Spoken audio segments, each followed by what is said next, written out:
दोस्तों आज का जो मेरा वीडियो है उन लोगों के लिए बहुत ही इम्पोर्टेंट है जो किसी सरकारी विभाग में जॉब कर रहे हैं, चाहे वो किसी भी पद पर हो, वे बैंक में हो, वे पुलिसकर्मी हो, वे किसी भी सरकार के डिपार्टमेंट में अगर काम करते हैं तो उन्हें यह वीडियो ज़रूर देखना चाहिए।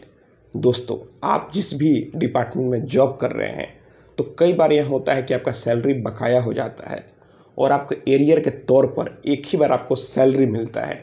एरियर का यहाँ पर मतलब यही होता है कि अगर आपका 40,000 रुपये सैलरी है तो यहाँ पर आपको सैलरी कम मिलता है, या फिर कई बार सैलरी पेंडिंग हो जाता है और एक ही बार आपको सैलरी मिलता है, तो उसे ही यहाँ पर एरियर बोला जाता है। और यहाँ पर होता यह है कि जब आपको एरियर की राशि मिलती है तो यहाँ पर आपके लिए कई बार सर दर्द भी बन जाता है, क्योंकि यहाँ पर आपका इनकम बढ़ जाता है और कई लोग सोचते हैं कि मुझे अब उतने पर टैक्स देना पड़ेगा।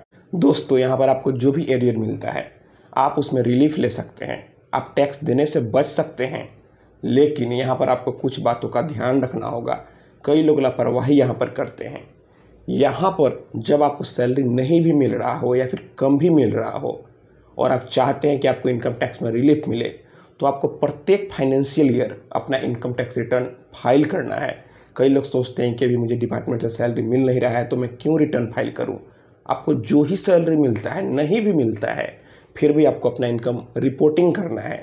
तभी कल को अगर आपको एरियर मिलेगा तो फिर उस डेट से जो भी टैक्स बन रहा था तो फिर आपको रिलीफ मिलेगा। नहीं अगर आप इनकम टैक्स रिटर्न फाइल करेंगे और जब एरियर मिलेगा तो फिर उस डेट से आपको टैक्स देना पड़ जाएगा। फिर अगर यहाँ पर अगर आपको मोटा एरियर मिलता है तो फिर आपको मोटा टैक्स भी देना पड़ जाएगा।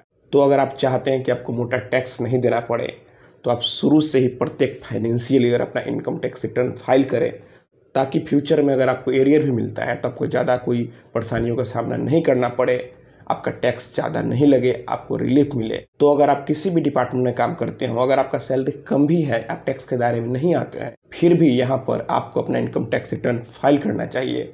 कई बार आपका डिपार्टमेंट ही आपसे इनकम टैक्स रिटर्न का मांग कर देगा, या फिर कल को अगर आप कोई लोन भी लेने जाते हैं तो वहाँ पर भी आपसे इनकम टैक्स रिटर्न और आपका फॉर्म 16 आपसे मांगा जाता है। और मेरा जो आज का टॉपिक था तो वह एरियर से रिलेटेड था। अगर आप एरियर में टैक्स बचाना चाहते हैं तो फिर बैक से आपको इनकम टैक्स रिटर्न जब आपको सैलरी नहीं मिल रहा था उस फाइनेंशियल ईयर भी आपको रिटर्न फाइल करना होगा। तो दोस्तों मैं ऐसा करता हूँ आपको वीडियो पसंद आई होगी। अगर मन में कोई भी सवाल है तो आप बेशक नीचे कमेंट बॉक्स में कमेंट करें, और अगर आप हमसे सीधे जुड़ना चाहते हैं, फ़ोन से बात करना चाहते हैं, तो फिर आप हमें इंस्टाग्राम पर फॉलो करें। मेरा इंस्टाग्राम पर वही आईडी है pritesh1584। तो दोस्तों आप इस वीडियो को अधिक से अधिक अपने दोस्तों और रिश्तेदारों में भी ज़रूर शेयर करें। हम लोग मिलते हैं अगले वीडियो में एक नए टॉपिक के साथ। तब तक आप अपना और अपने परिवार का ख्याल रखें।